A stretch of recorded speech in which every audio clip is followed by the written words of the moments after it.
pues, supongo que la vagotomía no le funcionó a todo el mundo. Igual y se les olvidó que había clase. Pues sí, puede ser, a mí se me estaba olvidando. Caray, que tengo que dar clases.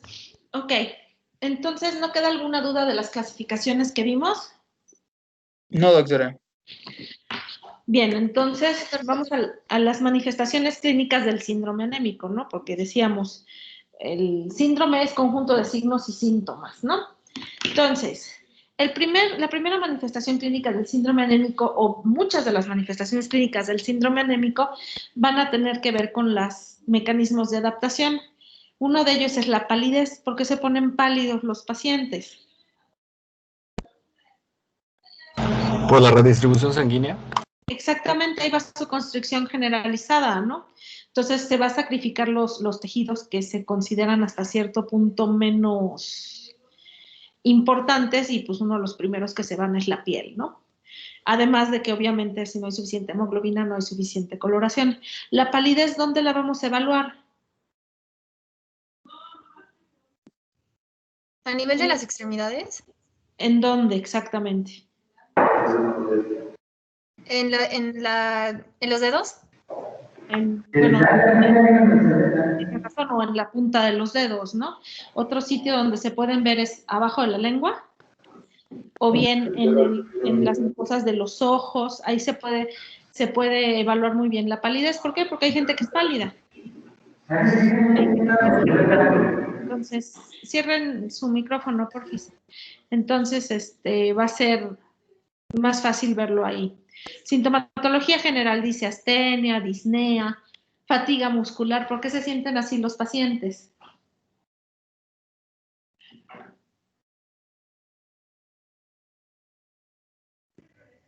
Pues porque no hay una cantidad suficiente de oxígeno para todos sus requerimientos. Exactamente, es la hipoxia, ¿no? Sienten disnea, bueno, pues hay poquitos eritrocitos, entonces empieza a haber dificultad respiratoria, ¿no? Fatiga muscular, lo mismo. ¿Qué pasa con los músculos cuando está bajo en los niveles de oxígeno? Hacen glucólisis anaerobia. Hacen glucólisis anaerobia y se fatigan, ¿no? Empiezan a producir ácido láctico, que al final del día es lo que hace que nos duelan los músculos, ¿no? Cuando nos da por ir al gym y, ay, yo sí soy bien fregón y haces un montón de ejercicio, luego no te puedes mover, ¿no? Y es precisamente el ácido láctico de la glucólisis anaerobia. Manifestaciones cardiocirculatorias, dice taquicardia, palpitaciones, sí, todo esto nuevamente es por al haber poco oxígeno, pues se tiene que mover más rápido los eritrocitos, ¿no? Soplo sistólico. ¿Qué es un soplo sistólico? Pues es un ruido anormal que se presenta cuando está la sístole en el corazón. Exactamente, los soplos pueden ser sistólicos o diastólicos. En el caso de este soplo es un soplo generalmente holosistólico, que es toda la sístole, y va a ser completamente funcional. ¿Se acuerdan que les decía yo la cantidad de células que hay en la sangre nos va a dar cierta viscosidad?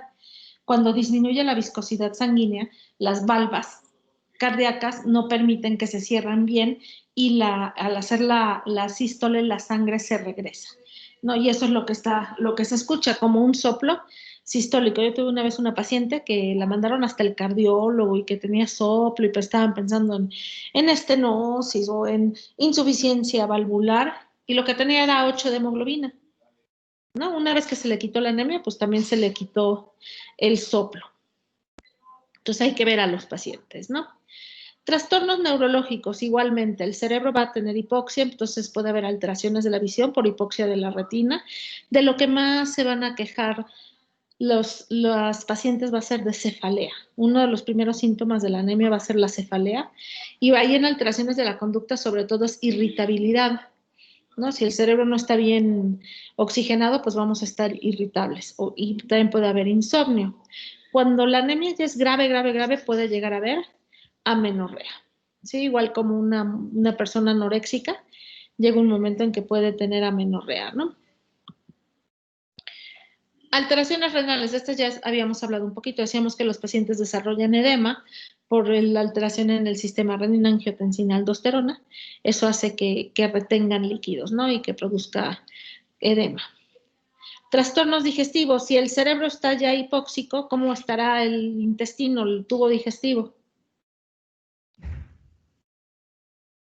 Pues ahí hay más daños porque esos son los principales órganos que se restringen. El último, pues podría ser el cerebro o el corazón, pero inicialmente serían las vísceras como... Exactamente, como el intestino, el vaso se contrae, ¿no? Entonces el intestino va a estar completamente hipóxico, puede llegar hasta haber aplanamiento de la mucosa, de las vellosidades de la mucosa intestinal y causar alteraciones de absorción, ¿no? Entonces va a haber anorexia, puede haber constipación, ¿sí? Lo más importante para el diagnóstico es, como siempre cualquier diagnóstico, lo primero es el cuadro clínico, ¿no? ¿Por qué lo digo? Una vez llega una paciente, la internaron ahí, ya tiene como 800,000 años, ahí en San Alejandro la internaron y había llegado que según con 6 de hemoglobina. Pero cuando yo la vi, no estaba pálida, no tenía soplo, ya para 6 de hemoglobina tienen soplo, comparé mis manos con la de ella y pues ahí nos íbamos, ¿no? Entonces, cuando sacaron el control de la biometría hemática de ese día, tenía 13. Entonces tengo una biometría hemática con 6 de hemoglobina y tengo otra con 13, con horas de diferencia en cuanto al tiempo en que se las tomaron. ¿Qué fue lo que pasó ahí? Pues a lo mejor un error de laboratorio, ¿no? Exacto, No ese es el siempre son. primero. No puede ser un laboratoriazo, ¿no? A lo mejor la máquina se tapó con un coágulo en una muestra antes y por eso sacó mal la biometría. ¿Qué otra cosa pudo haber pasado? Que esté sangrando o que tuvo hemorragia en ese rato. No, pero tenía 6 y tenía menos de 6, Ok. después ya tiene 13. No, perdón. No, Si a lo fuera al mejor revés, que si tuviera 13 y luego 6, ¿no? a lo mejor que es la biometría de otro paciente, se transpapeló y lo mandaron. Exactamente. Entonces ahí tienen al interno de pregrado, porque ya lo van a vivir cuando sean internos. Te dicen, a este toma la biometría, a este toma el electro, a este toma la radiografía, a este toma entonces te haces toda pelota, ¿no? Entonces ahí tienen al interno con 2 tubos en las manos que tomó de 2 pacientes distintos, ¿no? Entonces está así con la cara de confusión y la mirada en blanco, diciendo, en la madre de quién es cuál. Entonces, ¿qué hace? Pues me vale, ¿no? Rotula y los entrega. Entonces, esto es muy grave porque por el mundo hay una paciente que tiene en su mano un resultado con 13 de hemoglobina y en realidad trae 6, ¿no? Entonces, muchachos, si se confunden de tubo, mejor tirarlos a la basura y sacar nueva. Otra cosa que luego me hacen también de internos es cuando se les coagula la muestra, lo agitan para que según se deshaga el coágulo. ¿Qué pasa ahí? Se embolizan todos los eritrocitos. Exactamente, entonces la biometría hemática ya no va a ser real, ¿no? Y la última que también me los caché haciendo es que le sacan el coágulo. No, manito, sácale el coágulo, así nadie se va a dar cuenta. ¿Qué pasa si sacas el coágulo? Están enteradas todas las plaquetas, toda la serie de... Todo, ¿no? Puede hasta salir con pancitopenia. Porque Además, pues hay una, como una probabilidad de que no lo hagas, bueno, independientemente de que no se tiene que hacer, que lo hagas de una manera incorrecta y que puedas contaminar también el resto del tubo. Sí, no, o sea, es algo que definitivamente no se debe de hacer, ¿no? Porque te estás llevando las células. Entonces la máquina, las células, poquitas células que queden ahí sueltas, pues son las que va a contar, ¿no? Entonces, bueno, el cuadro clínico es muy importante, hay que ver la palidez, que de veras tenga síndrome anémico el paciente, ¿no? Las pruebas de laboratorio, bueno, obviamente en primer lugar está la citometría hemática. ¿En cuál nos vamos a fijar para ver si tiene anemia? Hemoglobina. En la hemoglobina, ¿no? Primero nos vamos. Hemoglobina. Están mandando, a ver, pero me están mandando mensajes que si ya empezamos. Desde hace rato, sí, gracias. ¿Para qué necesito el volumen corpuscular medio y la hemoglobina corpuscular media? Que ahí la puse en inglés. Para saber si es normocítica, normocrómica, hipocrómica, todo eso. Exactamente, la clasificación morfológica se llama. ¿Y los reticulocitos? ¿Para qué clasificación? Para saber si es arregenerativa o regenerativa. Correcto, ¿no? Con esta vamos a ver si es la clasificación fisiopatológica o fisiológica, como quieran llamarla. El examen morfológico de la sangre, ya vimos, nos va a servir para ver alteraciones en la forma de los eritrocitos o si alguno de las otras series están también alteradas, ¿no? Y si hay bicitopenia o pancitopenia, dependiendo del caso, generalmente ya se ganaron su aspirado de médula ósea, ¿no? Entonces ahí está. ¿Dudas de las manifestaciones clínicas? No, doctora. ¿No? Entonces, ahora vamos a pasar a ya estudiar al eritrocito de cerquita, ¿no? Entonces, vamos a ver primero la membrana. La membrana del eritrocito es muy, muy, muy importante porque es la responsable de su característica forma discoide o de disco bicóncavo, ¿no? Si vemos lo que dice hasta abajo, dice, hay un exceso de superficie en relación al volumen. ¿Qué quiere decir esto? Que hay menor contenido de hemoglobina dentro del eritrocito que la superficie que él tiene. ¿Por qué es esto importante? Porque el eritrocito, ¿cuánto mide? 7,5 a 10. De 7 a, más o menos dicen de 7 a 10 micras, ¿no? Vamos a decir 7. 7 micras, ¿no? ¿Mandé?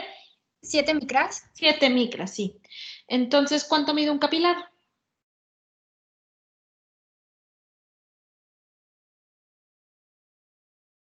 Pues lo mismo. No, de hecho mide menos. El capilar puede medir de 3 a 4, a veces 2 Sí tiene micras. razón, porque la membrana del eritrocito se deforma para poder pasar. Exactamente, entonces el eritrocito para poder pasar tiene que deformarse, por lo tanto tiene que tener mayor superficie que volumen para precisamente quedar, vamos a llamarlo como un globo es un mal ejemplo, como una bolsa con poquita agua, ¿no? Que puedes pasarla por un tubito si vas moviéndola y deformándola.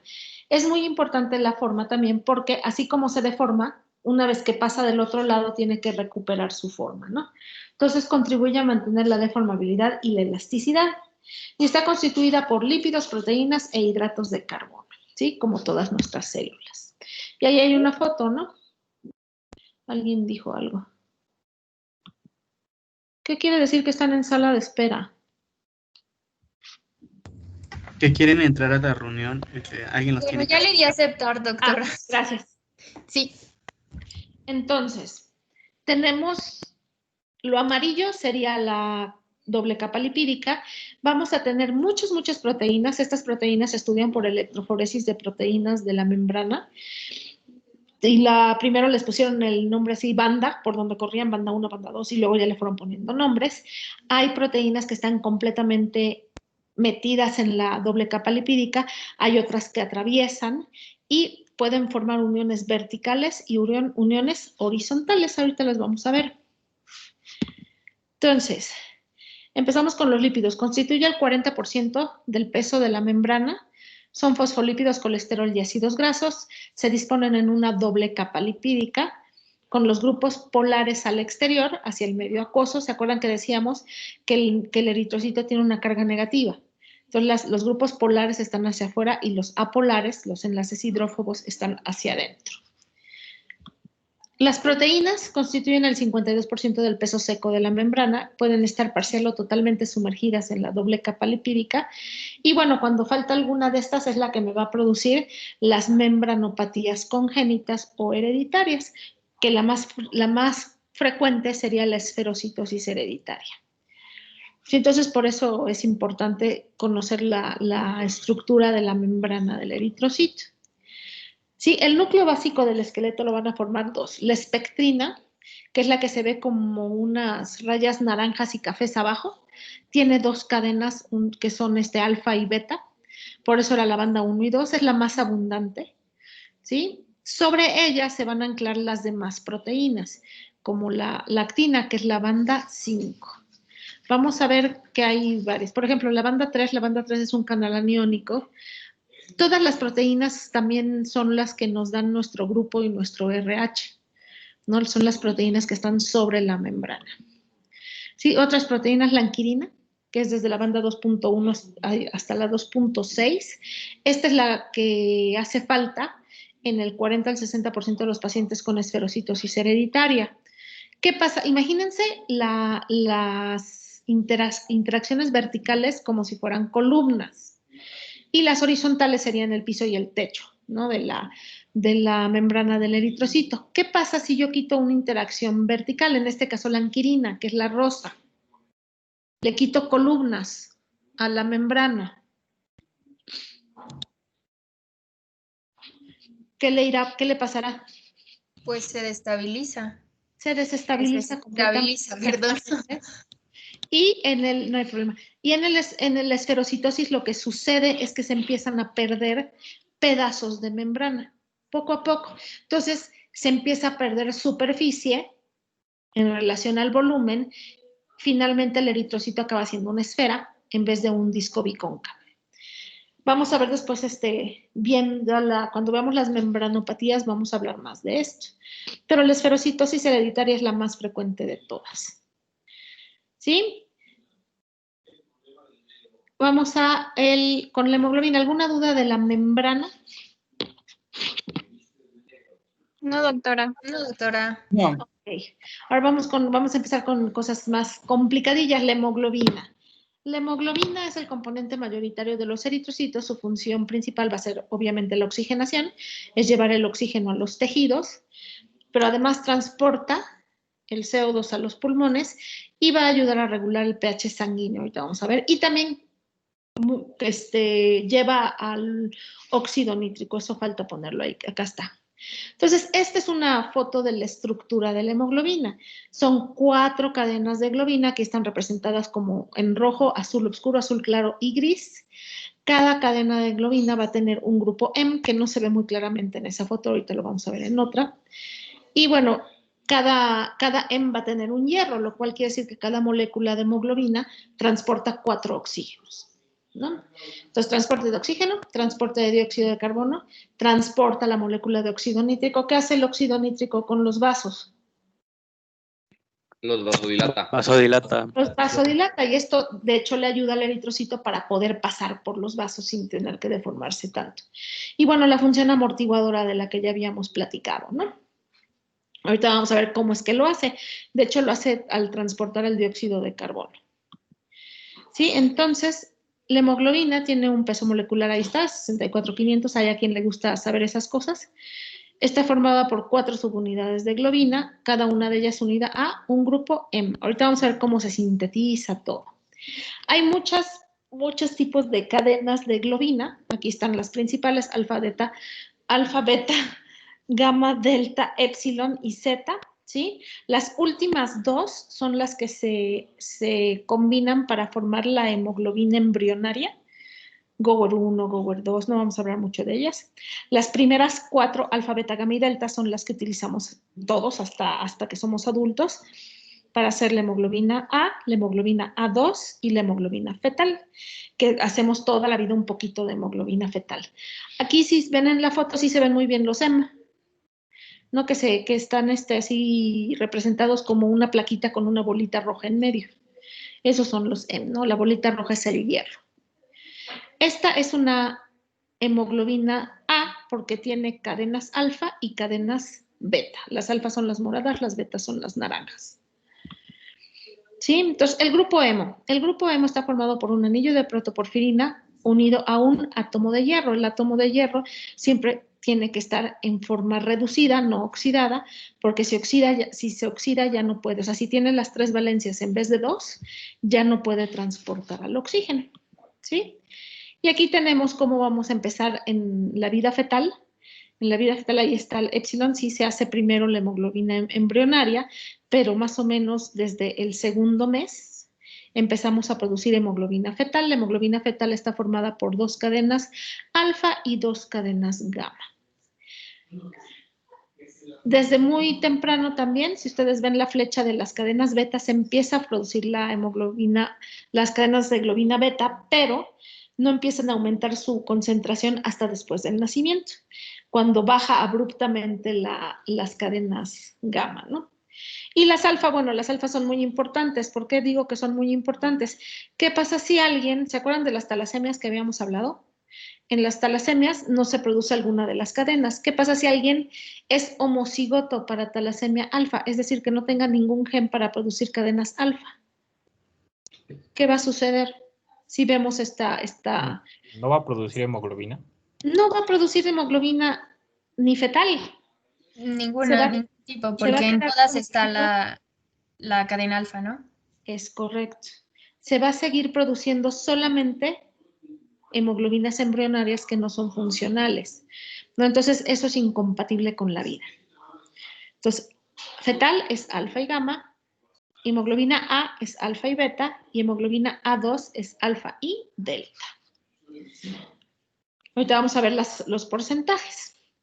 Entonces, la hemoglobina está formada por 2 cadenas alfa, 2 cadenas beta, un M que tiene su hierro y se va a unir a 4 oxígenos, ¿no? Ahí está 4 moléculas de oxígeno. Vamos a ver que la estructura de la hemoglobina o la conformación de la hemoglobina va a cambiar cuando está oxigenada a cuando está desoxigenada, ¿sí? Repitiendo un poquito, hemoglobina A, alfa y beta, hemoglobina A2, alfa y delta, hemoglobina fetal, alfa y gamma. Los genes para las cadenas alfa heredamos de hecho 4, 2 de mamá y 2 de papá. Está en el cromosoma 16. El resto de los genes para el resto de las cadenas alfa está en el cromosoma 11. También hay 4 de gamma, hay 2 de delta y hay 2 de beta. ¿Cómo se llama el estudio que pedí? ¿Cómo pedirían saber para saber qué hemoglobinas tienen? ¿Cómo se llama el estudio? ¿Alguien sabe?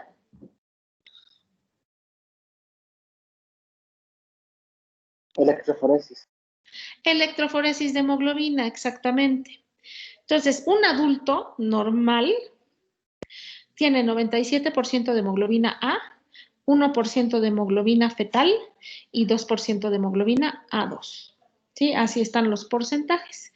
Por ejemplo, nosotros podemos sospechar de una talasemia beta cuando el nivel de hemoglobina A disminuye y aumenta el del fetal y de la A2. ¿Por qué? Porque sí puede hacer cadenas alfa, pero no está haciendo cadenas beta. ¿Sí? Entonces, vamos a la síntesis de la hemoglobina. ¿De qué depende la síntesis de hemoglobina? Va a depender de 3 procesos. ¿Qué quiere decir esto? Se necesitan 3 cosas para poder sintetizar a la hemoglobina. Una es la presencia de niveles adecuados de hierro. Eso nos los da la dieta, ¿no? Son niveles adecuados de hierro. Si no hay hierro, no hay hemoglobina, se acabó la cosa, ¿no? El ejemplo sería una anemia por deficiencia de hierro. La segunda es la síntesis adecuada de protoporfirinas. Estas ahorita vamos a ver cómo se sintetizan en la mitocondria. Bueno, tiene 2 pasitos afuera. Y la última es una síntesis adecuada de globina. Cuando no se sintetiza de forma adecuada las protoporfirinas, en enfermedad serían las porfirias, y en las de globinas, pues las talasemias, como hemos estado platicando ya. Entonces, aquí tenemos. Si ustedes se fijan, toda la síntesis de la hemoglobina se va a llevar a cabo en los organelos que están en el citoplasma de los normoblastos. ¿Quiénes son los que empiezan a sintetizar hemoglobina?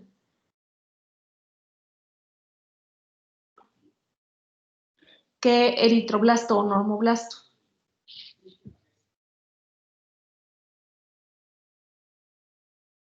Voy a sacar mi grillo. ¿Cuál es el eritroblasto que empieza a producir hemoglobina?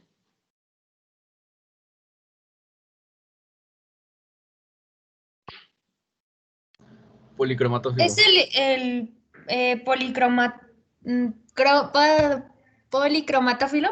El policromatófilo o policromático también se le puede llamar exactamente. Entonces, imagínense que este es un eritroblasto policromatófilo.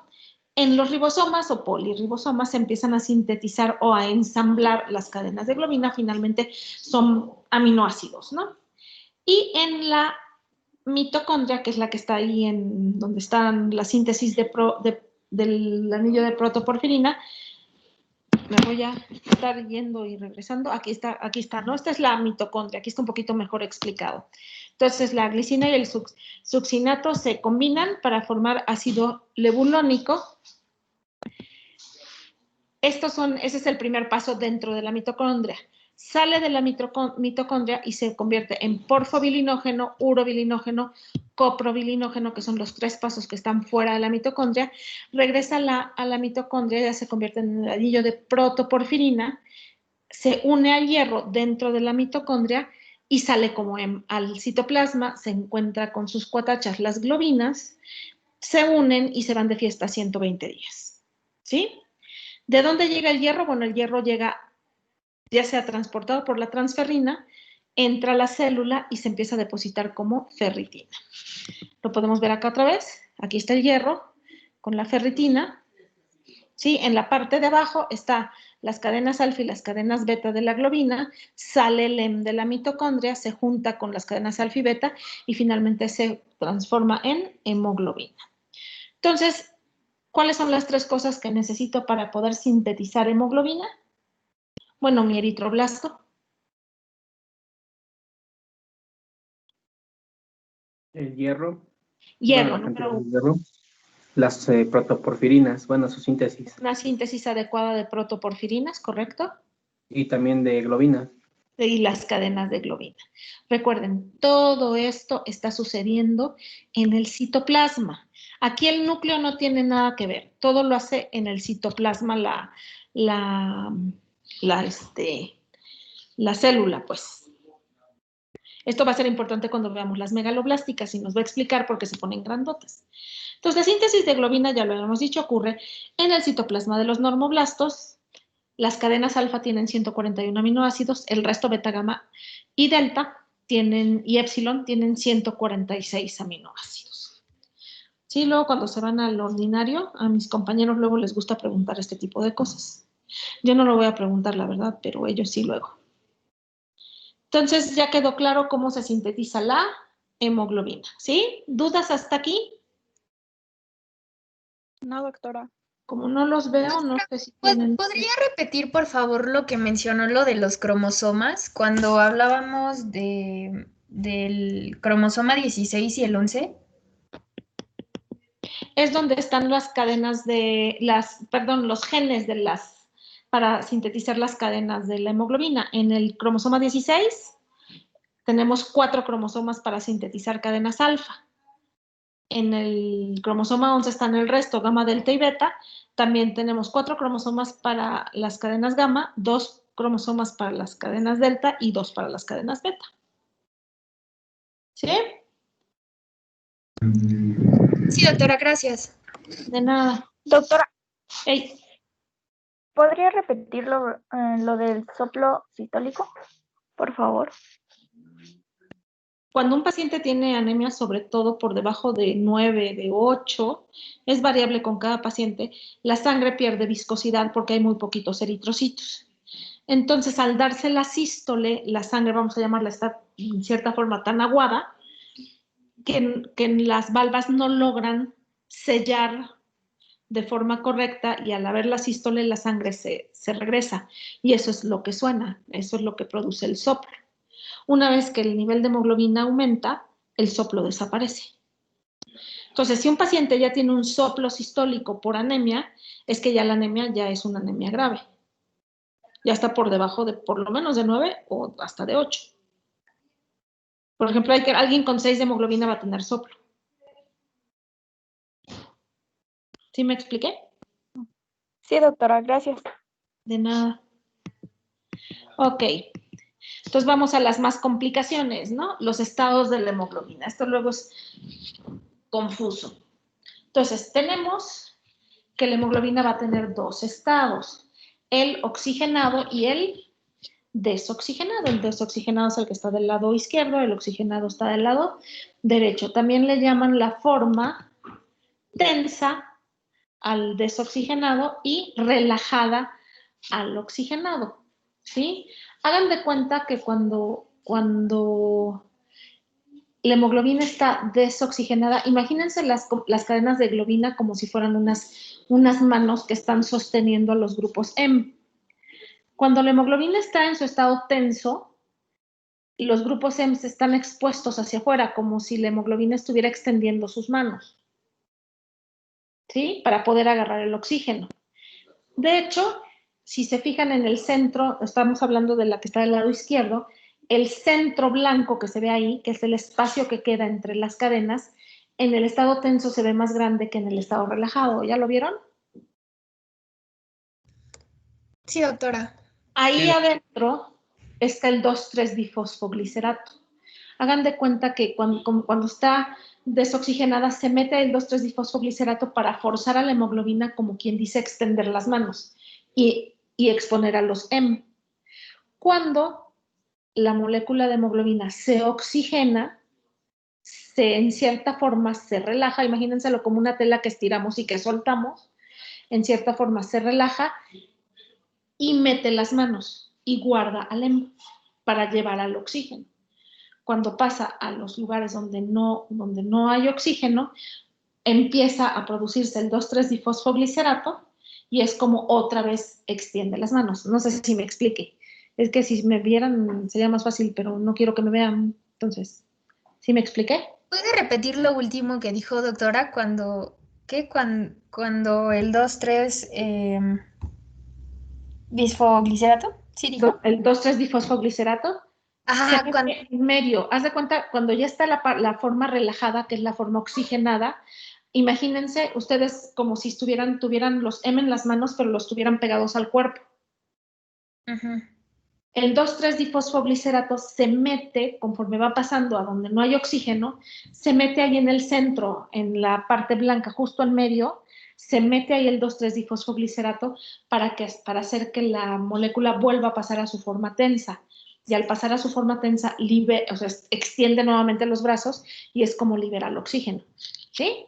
Entonces, digamos que el hecho de que no haya oxígeno va a ser como un sensor que le va a decir al 2,3-bifosfoglicerato que actúe y entonces se va a poner ahí en medio de la molécula en el caso de cuando está tensa y va a hacer que se empiece a como a abrir.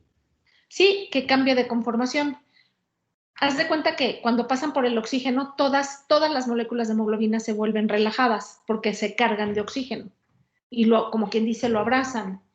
Pero cuando pasamos de los oxígenos, ahorita vamos a ver la curva, cuando pasa de donde hay mucho oxígeno con los pulmones a los tejidos donde no hay tanto oxígeno, eso activa la glucólisis anaerobia, empieza a producirse el 2,3-difosfoglicerato y es lo que hace que la molécula vuelva a extender sus brazos y suelte al oxígeno. ¿Sí? Y entonces ahí se pasaría de un estado relajado a un estado tenso, ¿no? Nuevamente a un estado tenso, porque al pasar por los tejidos va soltando el oxígeno.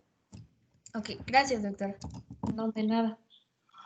Ahora tengo que encontrar nuevas maneras de explicar las cosas. Entonces, de lo que estábamos hablando en realidad es de la curva de disociación del oxígeno. Sí, a veces le dicen curva de disociación de la hemoglobina, pero no es la hemoglobina lo que se disocia es el oxígeno. No, va a describir la relación entre la saturación de oxígeno de la hemoglobina y una tensión de oxígeno en equilibrio. Generalmente vamos a hablar cuando está el 50% de la hemoglobina saturada, que es la P50. Sí, ahorita vamos a ver la gráfica. La tensión del oxígeno, la P50 es la tensión de oxígeno a la que se encuentra saturada el 50% de la hemoglobina. Sí, la P50 va a variar en vivo con los cambios de temperatura. Por ejemplo, cuando tenemos fiebre, ¿necesitamos más oxígeno o menos?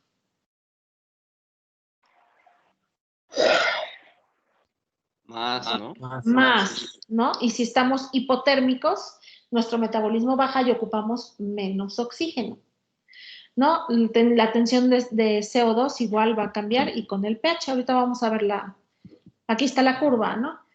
La que está justo en medio es la que vamos a llamar normal.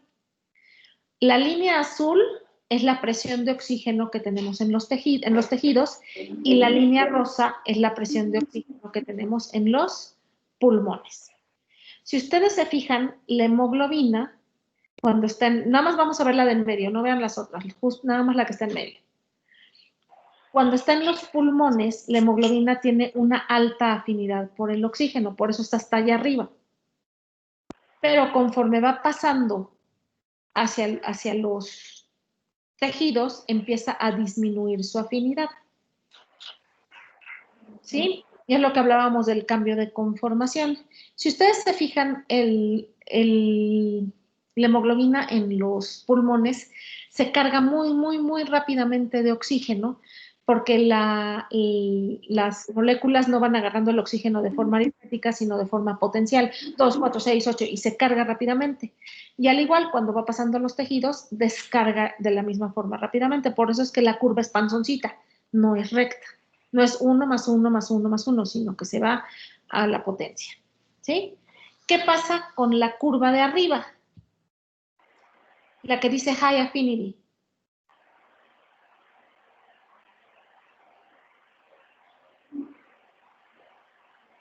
Se mantiene igual en pulmones y tejidos, ¿no? Exactamente. Entonces, ¿ahí qué va a pasar en los tejidos? ¿Va a andar el eritrocito con el oxígeno y lo suelta?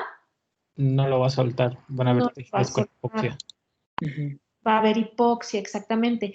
Hay hemoglobinopatías que tienen alta afinidad por el oxígeno y se caracterizan más que por tener anemia, lo que tienen es poliglobulia, precisamente porque nunca se suelta el oxígeno del eritrocito. ¿No? Entre estos pacientes, por ejemplo, hay que hacerles sangrías y luego transfundirlos para que tengan eritrocitos normales, ¿no? Que sí sueltan el oxígeno, y es una enfermedad extremadamente rara, hereditaria, ¿no? No es tan común. Ahora, ¿qué pasa en la que está abajo, en la curva que está abajo? Pues no hay oxígeno. Bueno, la hemoglobina no está cargada ni completamente de oxígeno ni en los pulmones ni en los tejidos. En los pulmones no hay suficiente afinidad de la hemoglobina por el oxígeno. Aquí el mejor ejemplo sería una anemia grave. No es tanto que no tenga afinidad, sino más bien no hay eritrocitos que se carguen de forma adecuada. ¿Vamos bien? Sí, sí, doctora.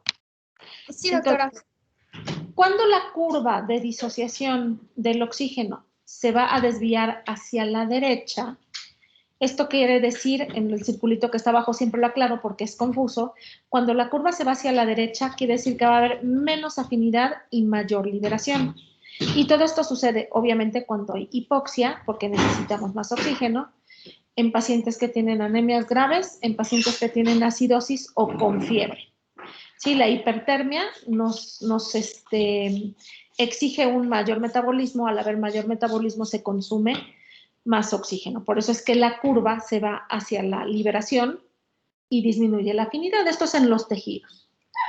¿Qué hace que se desvíe hacia la izquierda? Lo contrario, mayor afinidad y menor liberación, alcalosis, que es menos frecuente, y bueno, aumento en la cantidad de hemoglobinas anormales, que vamos a ver ahorita, carboxihemoglobina, methemoglobina, ahorita las vamos a ver. ¿Sí? ¿Dudas de cómo agarra y suelta el oxígeno la hemoglobina? No, doc. ¿No? Ok, ahora vamos al transporte del CO2. Ya vimos cómo transporta el oxígeno, ahora el transporte del CO2. El CO2 no se regresa igual que el oxígeno, hay pegado todo a la hemoglobina. El 7% se diluye en el plasma, el 23% sí se une a la hemoglobina, pero el 70% se convierte en bicarbonato. La única enzima que nos aprendemos en la vida, no sé por qué se nos pega a todos, ¿no? Entra el CO2 al eritrocito, se encuentra con el agua, se combina y se convierte en ácido carbónico. ¿Y qué enzima hace que se convierta en bicarbonato? ¿Quién se acuerda? La anhidrasa carbónica. Sí, exactamente. No sé por qué, a mí es la primera enzima que se me pegó así bien, ¿no? La anhidrasa carbónica hace que se le quita un hidrógeno a ese ácido carbónico y se convierte en bicarbonato. Ese hidrógeno que queda libre en el eritrocito, hay que hacer algo con él, ¿sí o no? ¿Qué pasa si se junta y se junta y se junta y se junta ahí? ¿Qué le pasaría al eritrocito? Aumenta su pH.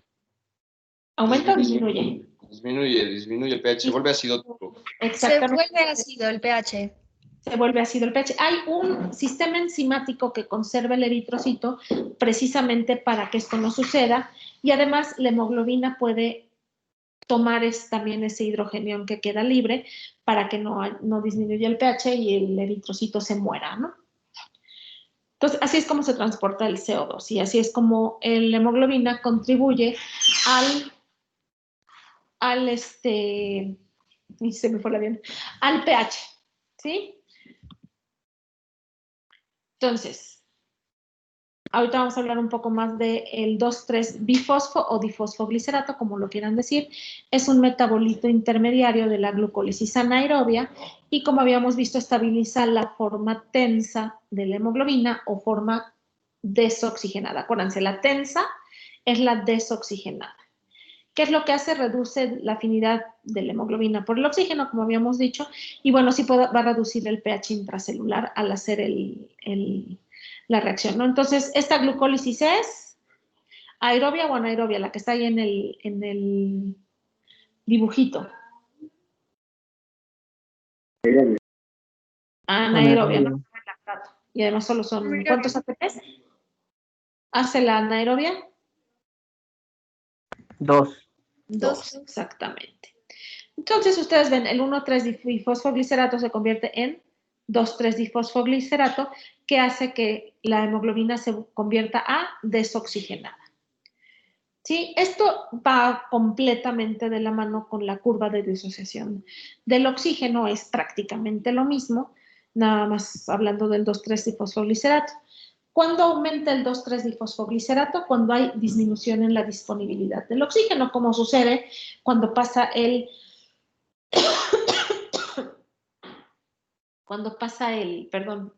eritrocito de los pulmones a los tejidos. Y cuando se estimula la glucólisis, ¿no? Que es lo mismo. ¿Qué hace que disminuya el 2,3-difosfoglicerato? Bueno, cuando los eritrocitos se van volviendo viejitos, que se acercan a sus 120 días, la glucólisis anaerobia empieza a fallar y se empieza a producir menor cantidad de 2,3-difosfoglicerato. Acuérdense, además del 2,3-difosfoglicerato, ¿qué le dará al eritrocito la glucólisis anaerobia?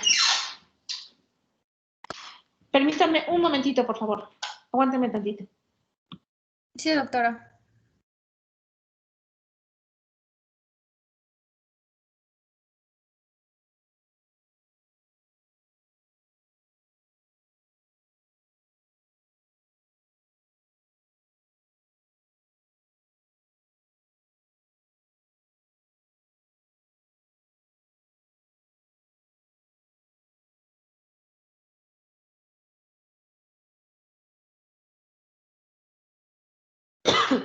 Ya, perdón, muchachos.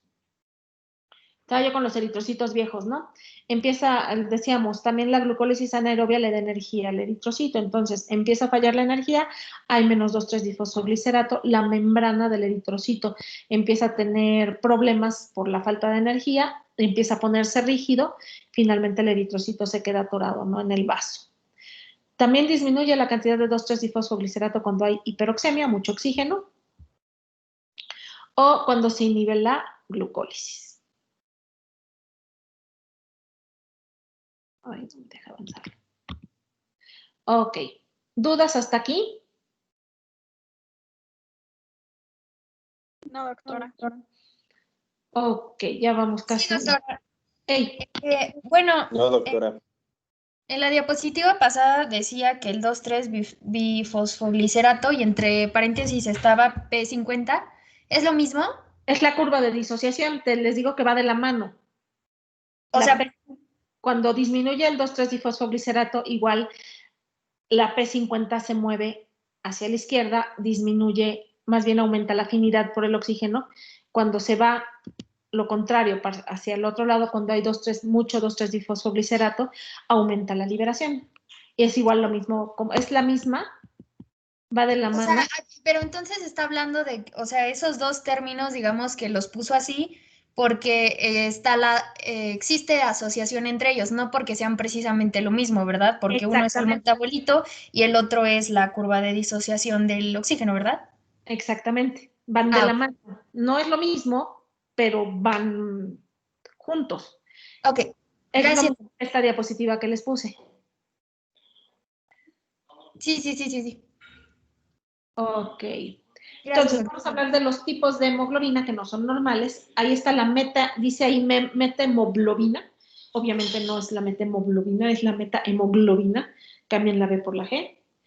Es una hemoglobina en la cual el hierro se encuentra oxidado. ¿Qué habíamos dicho que necesitaba para poder transportar el oxígeno? ¿Cómo tendría que estar el hierro? Reducido. Reducido, si no, no tiene la valencia ahí donde pegar al oxígeno o pegar al CO2 o pegar el hidrógeno. Entonces, hay situaciones en las que se oxida. Es más, hay un sistema enzimático específico, que es el que tiene la metahemoglobina reductasa, para que no suceda esto. ¿Sí? ¿En qué situaciones sucede? Sobre todo en intoxicaciones. Vamos a decir, si alguien se come un tubo completo de una pasta de dientes, o en intoxicaciones en los lugares donde hacen pinturas que se exponen a muchos oxidantes, ¿no?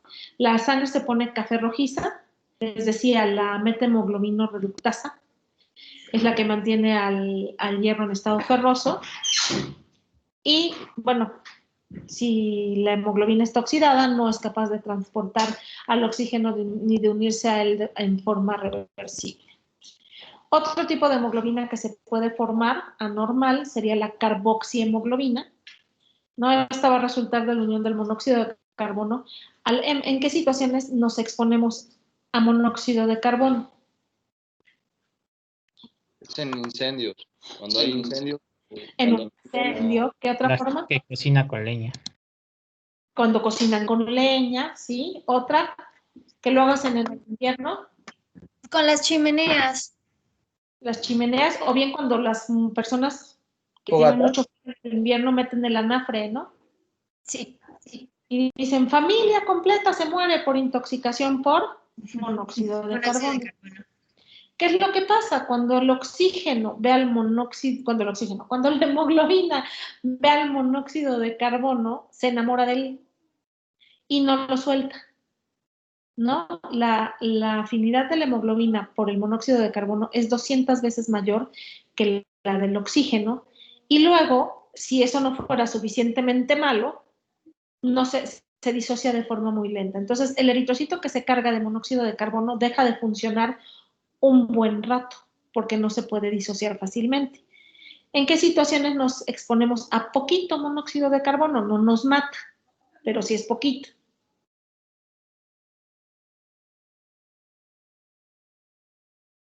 ¿Cuándo hacemos qué? Tan fácil. Fogata. ¿Cuándo metemos? ¿Cómo? Una fogata. No, poquito, pero no en esas situaciones especiales, sino en la vida diaria. No todos tenemos esa exposición. Como cuando nos metemos humo a los pobres pulmones. Cuando fumar. Cuando fumamos, por eso es que las personas que fuman, sobre todo si el hábito tabáquico es muy alto, tienen un poquito de poliglobulia. Porque el eritrocito que se cargó de monóxido no lo suelta, el riñón sensa hipoxia, manda la eritropoyetina para que se produzcan más eritrocitos. ¿Sí? Y ya vamos casi a la última parte. Esta no yo creo que sí nos da tiempo, ¿no? Un poquito más de las 6 acabaremos. Entonces, el metabolismo del eritrocito. Conforme madura el eritrocito, recuerden que pierde su núcleo. Al perder su núcleo, la mayor parte de las vías metabólicas van a desaparecer. A mí me da gusto porque así no me tengo que saber muchas. ¿No? A mí no sé si hay alguien aquí que le guste la bioquímica, pero yo le huyo, ¿no? Entonces, vamos a ver que desaparecen, solamente le quedan 4. La única fuente de energía de la glucólisis, del eritrocito es la glucólisis anaerobia.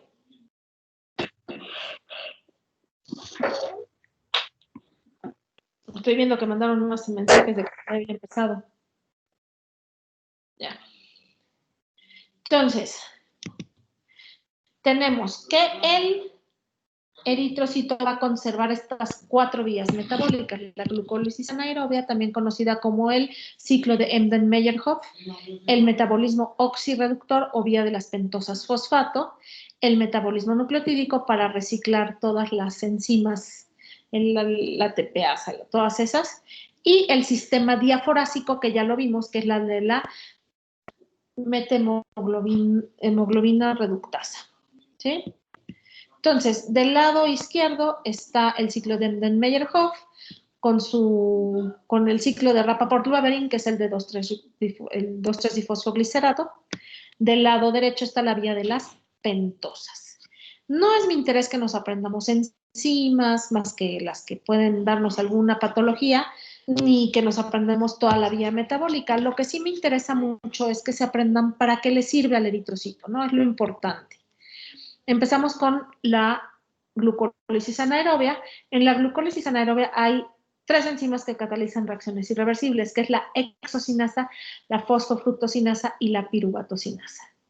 Cuando falla las enzimas de la vía anaerobia, de la glucólisis anaerobia, la que más frecuentemente se relaciona a patología, a una anemia hemolítica, es la deficiencia de piruvatosinasa.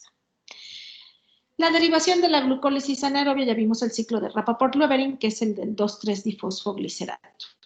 Entonces, si yo les pregunto, la vía de la glucólisis anaerobia, ¿para qué le sirve al eritrocito? Fuente de energía. Energía, número 1. Y 2, el 2,3-difosfoglicerato. ¿No? Son las cosas con las que le ayuda al eritrocito, la glucólisis anaerobia. ¿Sí? Ahora, el ciclo de la hexosa monofosfato o vía de las pentosas fosfato, ahí está en mayúsculas. ¿Para qué sirve?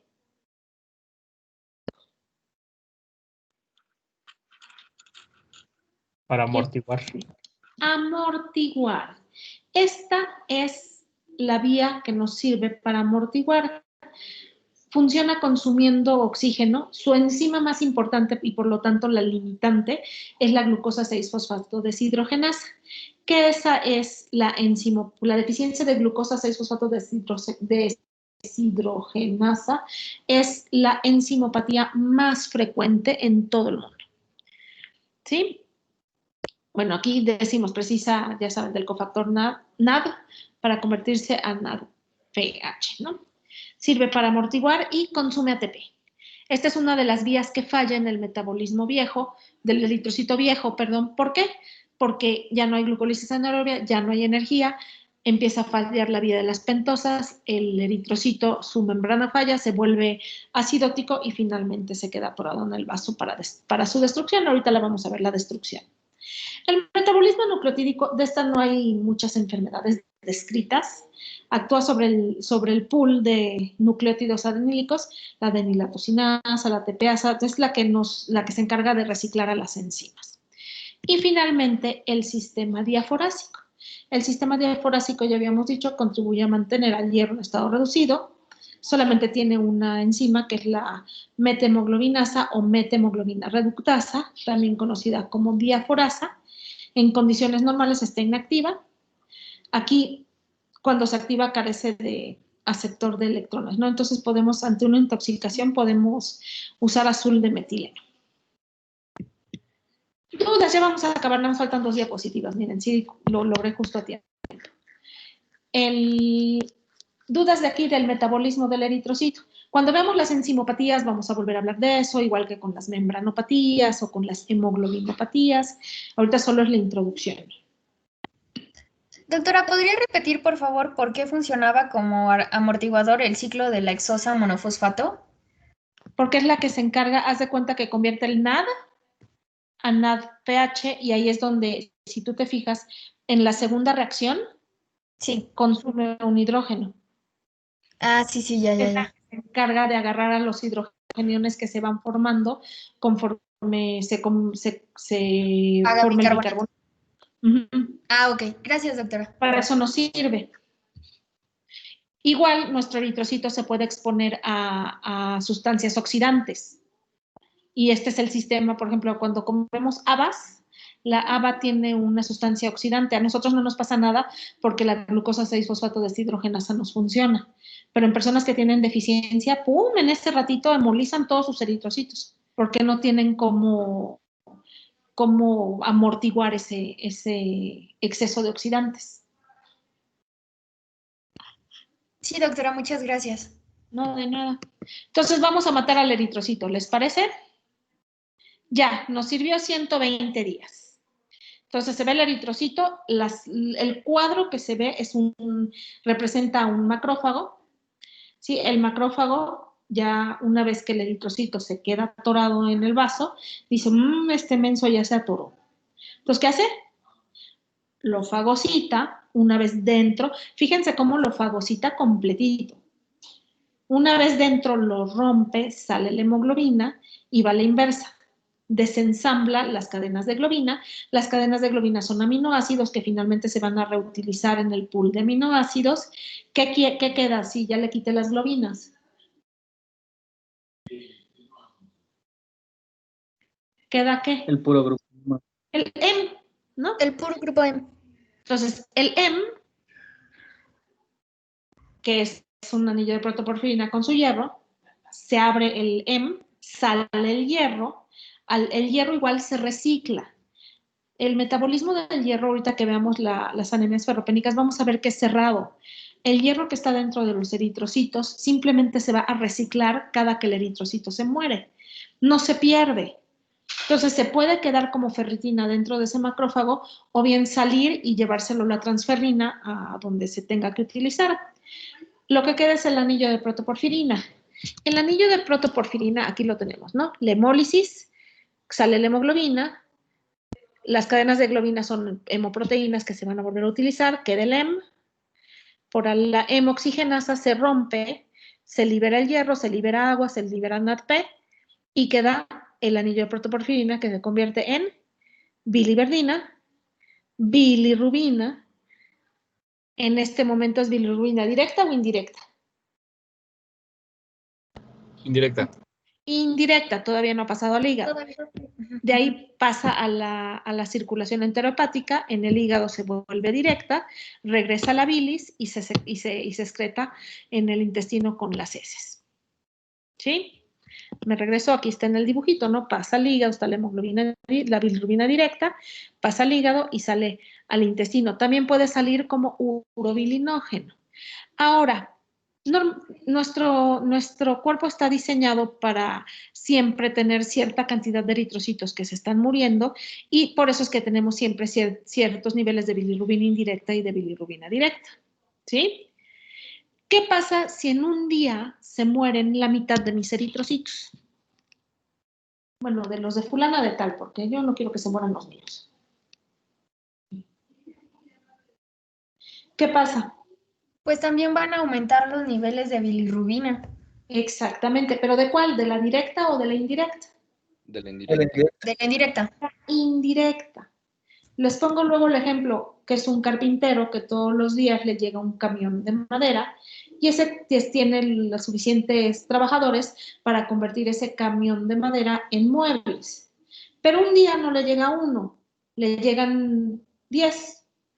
Lo que se le va a acumular es la madera. En este caso, la bilirrubina indirecta. Por eso es que los pacientes con hemólisis se ponen ictéricos. Pero la ictericia es a expensas de bilirrubina indirecta. ¿Sí?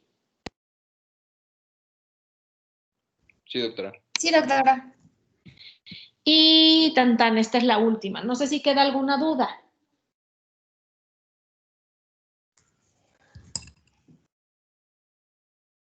Esto, insisto, lo vamos a volver a repasar porque vamos a ir viendo las patologías, ¿no?